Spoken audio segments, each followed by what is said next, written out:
tardes. Muchas gracias a los organizadores. Como ven ustedes, es una larga fila de siglas y poquitos allá atrás del Congreso. Y a mí me pidieron que hablara de la reforma constitucional de derechos humanos. Y le pongo un subtítulo a la ponencia que se llama otra vez la Constitución ambivalente, en referencia a la Constitución de 1917, cuando salió con el tema de las garantías individuales por un lado y los derechos sociales por el otro. Entonces, por eso la llamo, entre interrogaciones, otra vez la Constitución ambivalente. La verdad no tenía ni la más remota idea de cómo iba a estar la mesa y las cuestiones aquí, entonces lo que preparé es un texto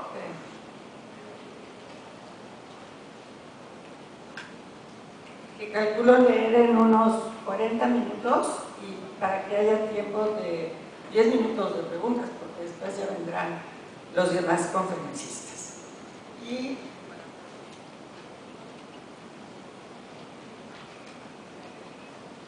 se refiere fundamentalmente a la reforma que acaba de ser publicada el 10 de junio de 2011, que desde mi punto de vista, y creo que desde muchos otros estudiosos de la historia del derecho, de la teoría de los derechos humanos, es una de las más importantes que ha tenido el país desde 1917.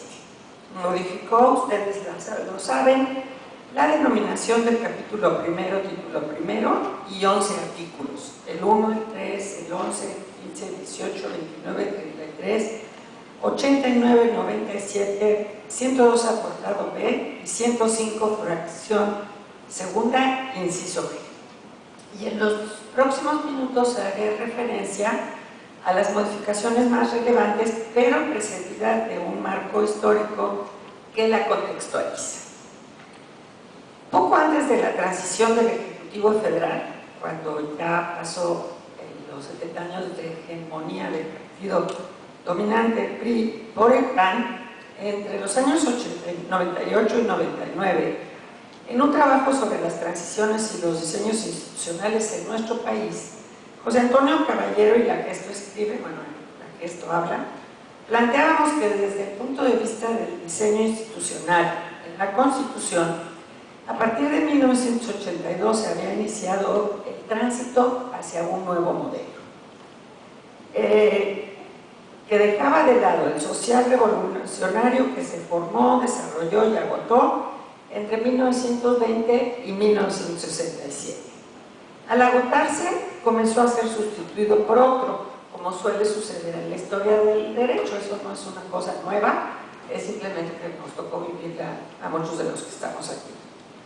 Hace poco más de 2 décadas, el país llegó al punto del agotamiento del proyecto nacional de la Revolución Mexicana y nos parecía, a Caballero y a mí, que iniciaba un viraje en el cual, sin abandonar del todo el contenido social, se buscaba otra forma de aproximarse a la realidad a través de la construcción de nuevos diseños institucionales.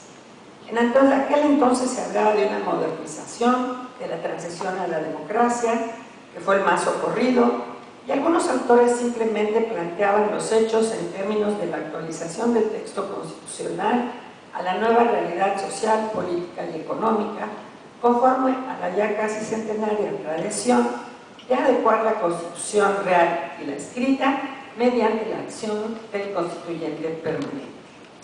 Sin embargo, desde nuestro punto de vista, muchísimas gracias. 2 minutos es lo que...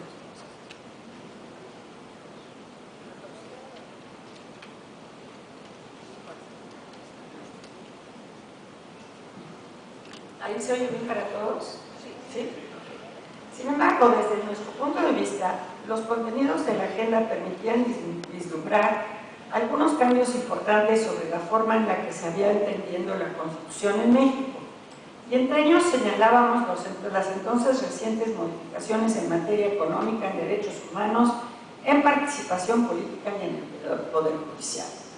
Percibíamos, por una parte, un proceso de fortalecimiento del Estado de Derecho, y por la otra, un viraje en el papel del Estado en la economía. En el primer caso, la Constitución dejaría de ser el conjunto de aspiraciones del pueblo mexicano en el que nos formamos mucho, para convertirse en el catálogo de los derechos y las obligaciones de los mexicanos. En el segundo se observaba que se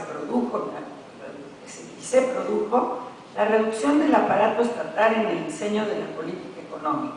Esto es, más una rectoría que la participación activa del Estado en la economía. Hasta el año 2000, el proceso de fortalecimiento del Estado de Derecho se sustentaba en que se incentivó la participación política de la población. Asimismo, se modificaron las competencias de los poderes, especialmente el judicial, aunque la actividad reglamentaria del Poder Ejecutivo seguía teniendo un papel clave en el ejercicio del poder y el diseño institucional, especialmente, como dije, en materia económica. Por otro lado, se registró una intensa actividad electoral por la mayor pluralidad de la representación política y la transparencia de los procesos electorales, aunque todavía se ejercía fundamentalmente a través de los partidos, y bueno, ahora muchísimo peor. La incorporación del Tribunal Electoral Judicial Federal en 1996 al Poder Judicial, representó un avance definitivo en este sentido. Asimismo, se crearon mecanismos para un control más eficaz del ejercicio del poder.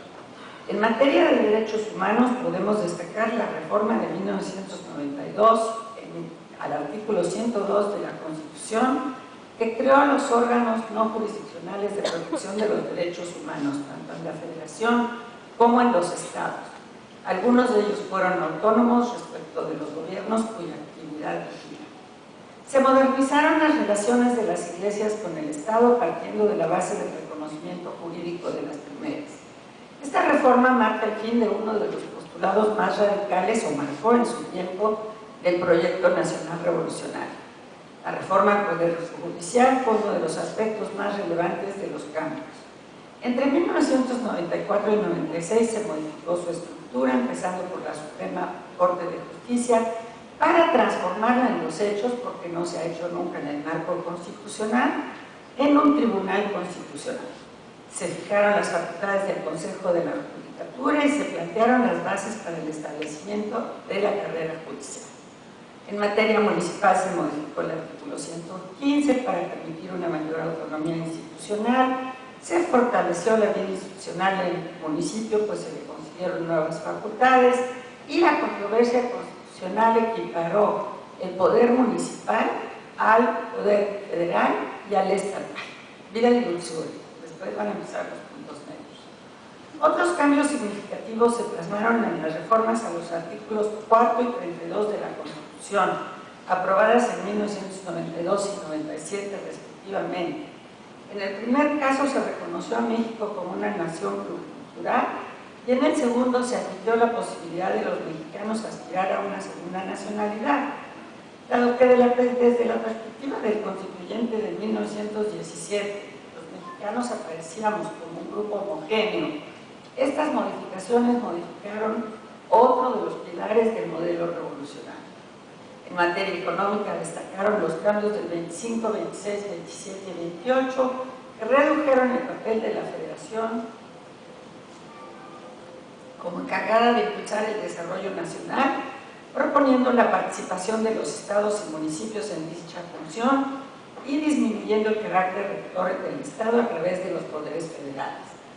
En materia agraria, todos lo recordamos, las modificaciones del artículo 27 de la Constitución de 1992 constituyeron un viraje de capital importancia, ya que el proyecto nacional había concebido al sector agrario como otro de los pilares básicos de la política mexicana. Dichas modificaciones flexibilizaron el marco jurídico de la propiedad agraria, con él también el artículo primero. Allá hay un cambio a derechos humanos, porque el título ahora se llama de los derechos humanos y sus garantías individuales. Cambio, título primero y artículo primero. Vamos a ver siquiera 7 temas que trae aparejado el cambio del artículo primero, que repercute en muy distintas materias. Primero, el cambio a derechos humanos, que es obvio. en la historia constitucional mexicana. La Constitución del 57, en su capítulo primero, del título primero, denominó derechos del hombre aquellos derechos que reconoció y protegió como fundamentales.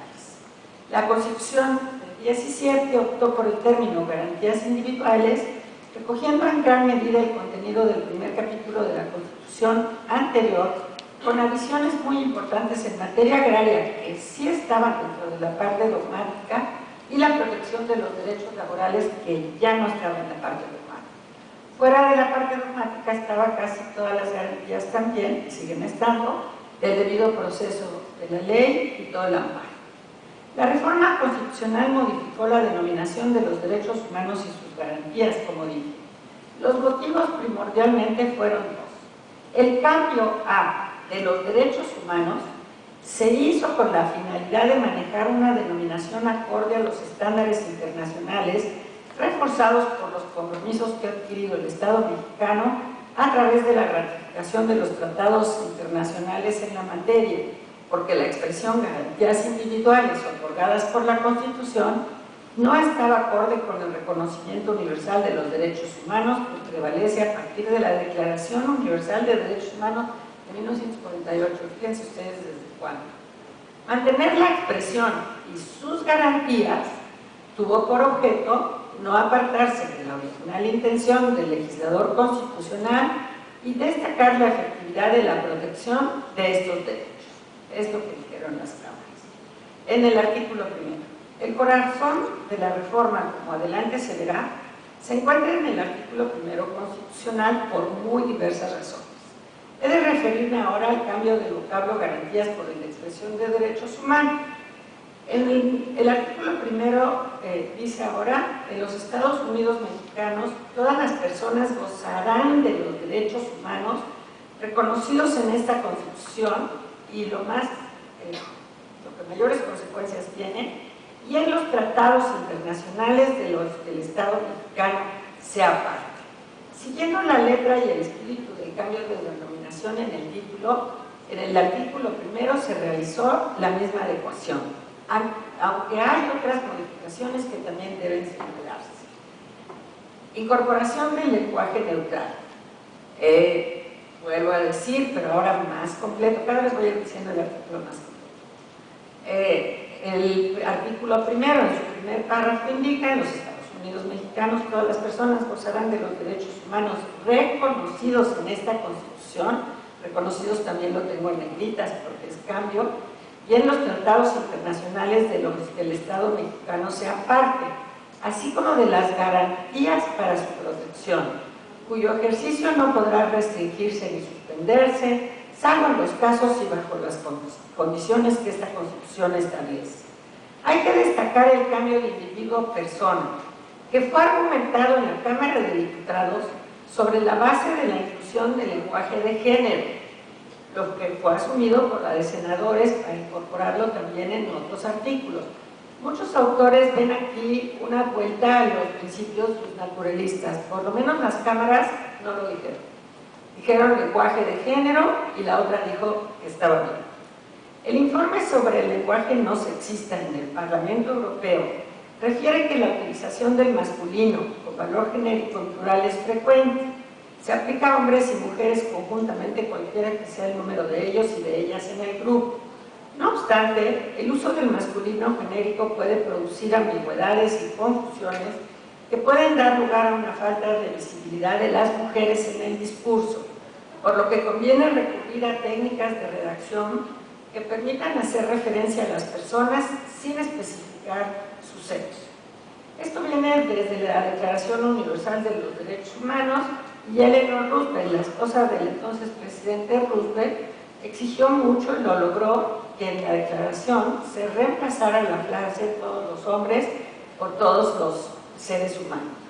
La intención de incorporar un lenguaje neutral por el Poder Revisor o Constituyente Permanente se observa con claridad en sus dictámenes y también fue utilizado en los artículos 11, 33 y 102, apartado B. O sea, se evita la referencia a un género específico y dice la persona que ocupe, quien ocupe la presidencia. O sea, se trata de ajustar a a esto. Cambio de otorgar a reconocer.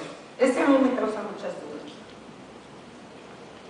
Como se pudo ver en el artículo primero, párrafo primero, la reforma también modificó el verbo otorgar por reconocer, con lo que el Poder Revisor buscó dejar en claro que los derechos son inherentes a las personas y el Estado simplemente reconoce su existencia.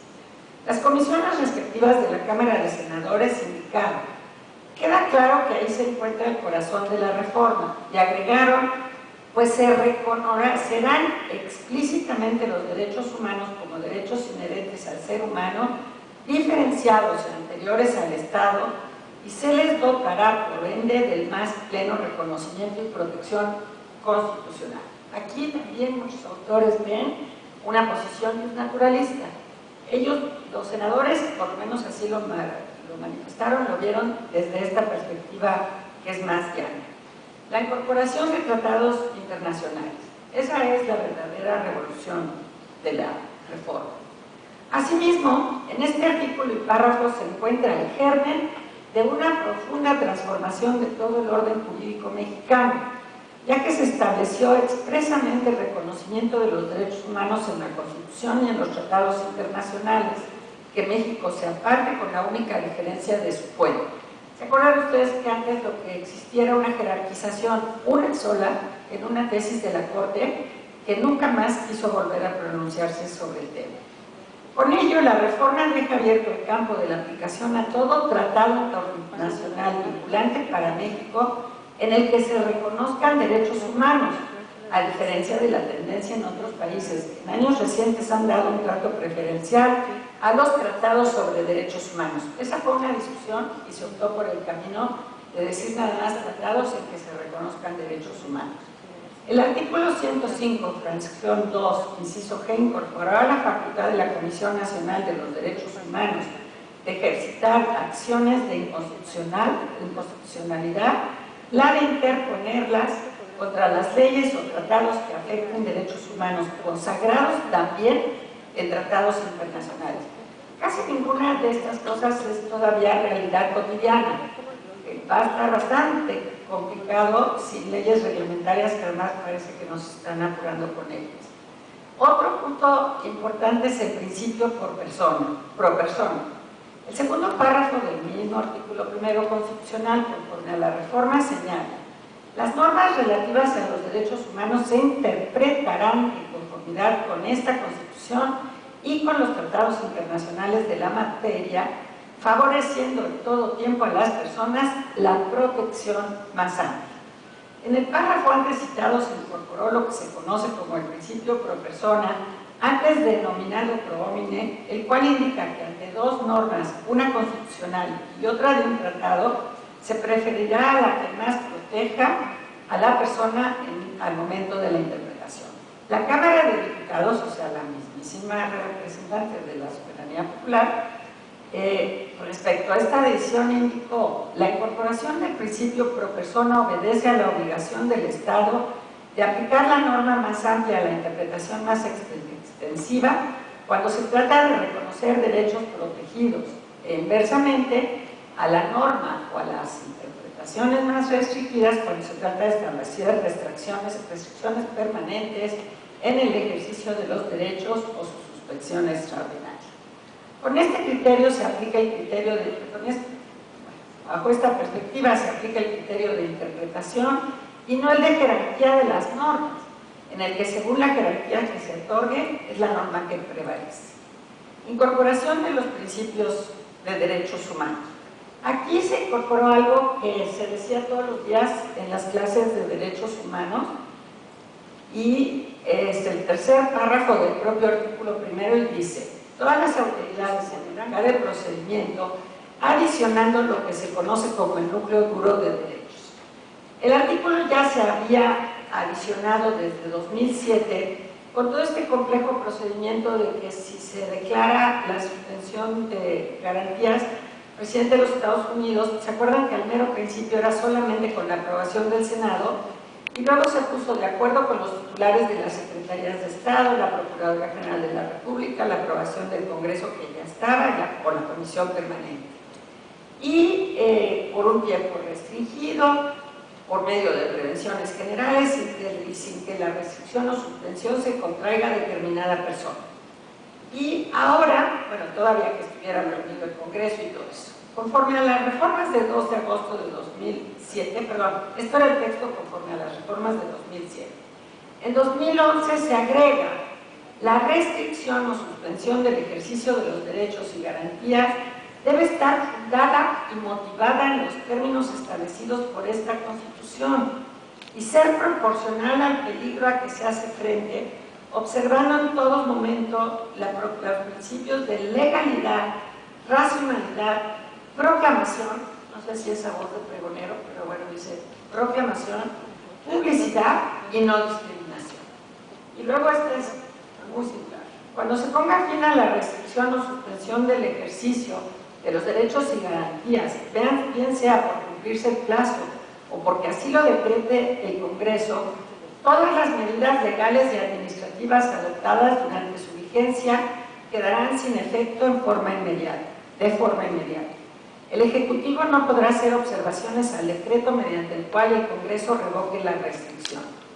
Y luego algo mucho más singular, los decretos expedidos por el Ejecutivo durante la restricción o suspensión serán revisados de oficio e inmediatamente por la Suprema Corte de Justicia de la Nación, la que deberá pronunciarse con la mayor prontitud sobre la constitucionalidad y validez de las medidas. Pero el artículo 29 incorporó lo que se conoce doctrinalmente como núcleo duro, es decir, un listado de derechos que no puede ser sometido a la restricción o suspensión. Y leo textualmente. En los decretos que se expidan no podrá restringirse ni suspenderse el ejercicio de los derechos a la no discriminación, al reconocimiento de la personalidad jurídica, a la vida, a la integridad personal, a la protección a la familia, al nombre, a la nacionalidad, les faltó el derecho a la información, los derechos de la niñez, los derechos políticos, las libertades de pensamiento, conciencia y de profesar creencia religiosa alguna, el principio de legalidad y retroactividad, la prohibición de la pena de muerte, la prohibición de la esclavitud y la servidumbre, la prohibición de la desaparición forzada y la tortura, ni las garantías judiciales indispensables para la protección de todos tales derechos. Como ustedes ven, en un solo párrafo condensó toda la tradición de la facultad reglamentaria que ha tenido el constituyente permanente al hacer modificaciones a la Constitución. Algunos tratados de derechos humanos ya incluían cláusulas con núcleo duro, pero bueno, sin lugar a dudas el artículo 29 es más amplio. Adición al artículo 33. En el artículo 33, ¿se acuerdan que era la expulsión de extranjeros sin juicio previo? Y se modificó el primer párrafo y se adicionó un tercero que a la letra dice. Bueno, las personas extranjeras se definen y se dice que gozarán de los derechos y garantías que reconoce la Constitución, porque antes nada más se decía garantías. Y se adicionó un segundo párrafo en los siguientes términos. El Ejecutivo de la Unión, previa audiencia, acuérdense que audiencia no tiene que ser tete a tete, o sea, a lo mejor es por escrito, podrá expulsar del territorio nacional a personas extranjeras con fundamento en la ley, la cual regulará el procedimiento administrativo, así como el lugar y tiempo de la detención, que dure la detención. En el 102, apartado B, que es el relativo a las comisiones de derechos humanos, se agregó la posibilidad de que comparezcan ante el Senado, la Comisión Permanente de las legislaturas locales, todas las autoridades que se nieguen a aceptar una recomendación de las comisiones de derechos humanos. Y la Cámara lo que dijo es que las recomendaciones no tienen carácter vinculante, pero esto no quiere decir que se puedan dejar de atender sin más. Entonces, a partir de la reforma, las autoridades tienen que responder por no aceptar las recomendaciones. También se amplió la competencia de la Comisión Nacional de Derechos Humanos, que originalmente estaba prohibida para los asuntos laborales, electorales y jurisdiccionales, y ya nada más se incluye en la Constitución los dos últimos, o sea que ya se amplía a la materia laboral que se está ejerciendo pues de manera casuística porque tampoco todavía hay ley reglamentaria. Y se otorgó autonomía a todos los organismos de protección de los derechos humanos. En el sistema jurisdiccional, no jurisdiccional de protección de derechos humanos, unos tenían autonomía y otros no. Ahora se supone que van a tenerla todos. Y se adicionó también, este es también de los más modificados, la elección del presidente y de los miembros del Consejo Consultivo por consulta pública. Se le adicionó a la comisión, que a mi juicio ya lo tenía, pero bueno, se le adicionó así en forma muy contundente, la facultad que tenía la Suprema Corte para conocer de violaciones graves a los derechos humanos, se pasó ahora a las comisiones, a la Comisión Nacional, que a mi juicio ya la tenía, pero bueno, ahora quedó muy claramente destacado, pero no nada más porque la comisión quiera conocer, sino porque lo pide el Ejecutivo Federal, algunas de las cámaras del Congreso de la Unión, el gobernador de un estado, el jefe de gobierno del Distrito Federal o las legislaturas de las entidades federales. Este punto causó muchísima polémica en el Congreso porque se decía que se iba a hacer de la Comisión Nacional de Derechos Humanos un monstruo. Pero lo que pasa es que le querían dar facultades al Congreso Consultivo, al Consejo Consultivo, que realmente es eso, un Consejo Consultivo. Como ya se me va a acabar el tiempo para que dejemos unos minutitos para preguntas, ¿qué podemos hacer de todo lo expuesto como conclusión? ¿Qué les puedo yo comentar a ustedes como una conclusión? Que como otras veces en la historia de México nos encontramos ante la disyuntiva de emprender una nueva reforma, que es lo que parece que quieren algunos, o echar a andar las instituciones. En la historia de México muchas veces lo que nos parece más pertinente es hacer una reforma y no echar a andar las instituciones. Entonces, esa disyuntiva otra vez la tenemos. Hay en la mesa de la discusión muchas propuestas que no sabemos si son benéficas o no, porque no hemos tenido tiempo para asimilar las dos reformas recientes que constituyen los términos o los cuernos de la disyuntiva. El autoritarismo por un lado y el respeto a los derechos humanos del otro. No me parece que la cuestión deba resolverse con nuevas reformas constitucionales, cuando lo que nos surge es dictar todas las leyes reglamentarias de la publicada el 10 de junio de 2011, que se discutió más de 10 años y que de 2009 a 2011 ya se discutió de manera sistemática con este cambio en la Cámara de Diputados que les decía yo. Hay que modificar códigos civiles, penales, de procedimiento, hacer talacha en lenguaje coloquial. Es lo que más urge y no diseñar nuevos cambios que no tienen consenso. Solo si hacemos la tarea en todas las materias que hoy tenemos pendientes, sabremos si otras reformas son realmente necesarias o asumimos las consecuencias de lo que ya tenemos regulado. Muchas gracias.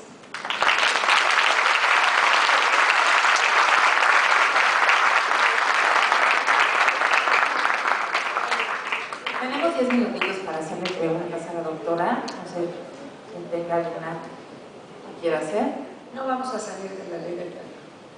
Esto, por supuesto, no incluye lo que ustedes están preguntando, de penas más severas que la cadena perpetua. Hay muchas más severas, hay 275 años de prisión. O sea, si usted le suma y le suma y le suma las penas de, usted me dice quién, a lo mejor le salen 275 años de prisión. Un partido dice que pidieron la pena de muerte, que es contraria a todos los tratados que tiene firmados México, y le dice a la nación que cumplimos, porque exigimos la pena de muerte, pero ya tenemos la cadena perpetua, asumiendo que el que hizo el secuestro tiene más de 10 años y no va a vivir más de 80, pues, ¿no? Entonces se va a morir en prisión. Pero yo no pienso que, bueno, no es que yo lo piense, hay muchísimos estudios que lo demuestran, que hacer las penas más severas no está siendo el camino. Tenemos evidencia pues bastante frecuente.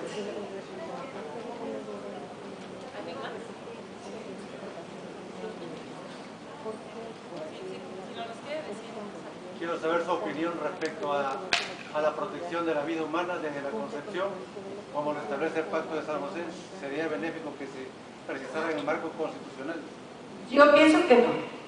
Yo pienso que México tiene establecida una reserva desde hace muchos años al Pacto de San José, justamente, y la tiene porque desde tiempo inmemorial la legislación penal admitió la suspensión del embarazo por causas de violación, de enfermedad incurable del feto y y creo que por poner en peligro la vida de la madre. Teníamos 3 razones. Pienso que esta discusión es un falso problema.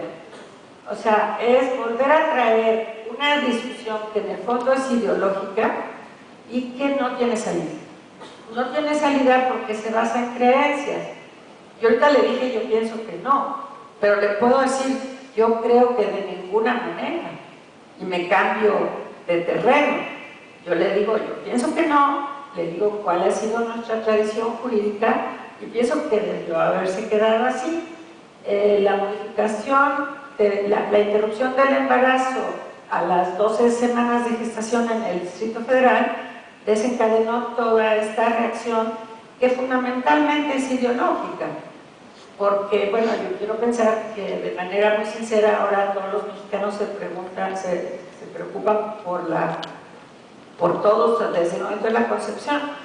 Hay unas de las legislaciones que buscaron una salida muy inteligente. Lo pusieron en el nivel constitucional y agregaron un párrafo que sin perjuicio de lo que señale la legislación penal o los códigos de la materia. O sea, lo admiten como principio general, pero haciendo lo que antes era la reserva del pacto en la legislación secundaria. Pienso que plantearlo de una manera muy drástica, de vamos a subirlo a nivel constitucional, no creo que se reviva la lucha de las leyes de reforma, pero a todos los problemas que ya tenemos va a adicionar una cuestión que es ideológica y que no tiene salida, porque depende de las creencias personales de la gente. Hace rato usted nos puso dos vías, las que estamos viendo, las reformas constitucionales o echar a andar las instituciones. Y bueno, yo quisiera oír la opinión de usted. Las mujeres son más inteligentes que nosotros. Eso sí. Tenemos el pelo más largo. Sí me gustaría oír su opinión, sobre todo que hay muchos jóvenes, sí. Porque pues, por ejemplo, ya ahorita el derecho a la salud, a la alimentación y al deporte, pero la infraestructura de ese sueño constitucional que acaba de nacer, sí, significa dinero, así como el salario mínimo. Entonces, sí, creo que me expliqué. Entonces, me gustaría que usted abundara sobre su opinión personal acerca de qué reformas o echar a andar las instituciones, porque en salud ya hay una ley general de salud. Sí, yo pienso que lo mejor es echar a andar las instituciones. En la comida hablábamos, entre varios de los que fuimos a comer, que lo que necesitamos en el país es un cambio de mentalidad frente al derecho. Este fue un país desde 1521 en el que lo más importante era la negociación a partir del texto legal, la no eficacia del derecho, y los mexicanos celebrábamos nuestro propio ingenio para violar la ley. O sea, llamamos al mercado ilegal informal, con lo cual ya quitamos el problema de ilegal. No, señores, es ilegal. ¿Pero por qué? Porque violar reglamentos, porque violar la ley en este país en general no ha tenido consecuencias. Esas serían las primeras instituciones que hay que echar a andar. Todas las que favorecen la impunidad. A lo mejor con ello, yo en la mañana oí la ponencia de Jacqueline de la corrupción, me parece más grave la impunidad. O sea, el 100% de los delitos que se cometen, se toma conocimiento como mucho del 10%, hasta el 10%. De esos llegan a sanción el 3%, y de esos se concurren las penas, creo que el 1%. O sea, no hay mejor inversión en este país que violar la ley. Entonces, eso es el meollo de lo que tenemos que cambiar, desde mi punto de vista. Mientras no cambiemos eso, en efecto, podemos ponerle pajaritos y flores al texto constitucional y da lo mismo. Ahora, es mejor que esté, ¿eh? Porque lo mismo una mañana nos amanecemos con el ánimo de empezar a respetar la ley.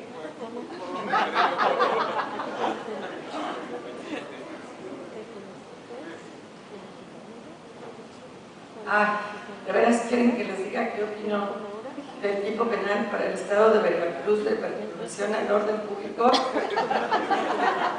Bueno, yo pienso que nos regresa a tiempos que habían pasado. Por eso era la idea de contextualizar estas reformas.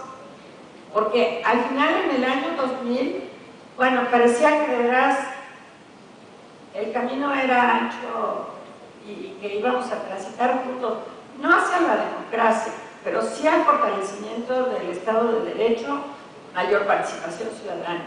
Y de repente como que se nos cayó todo se nos hizo agua de borrajas, se nos cayó el orden jurídico, el sistema, los jueces, se nos cayó todo entre las manos.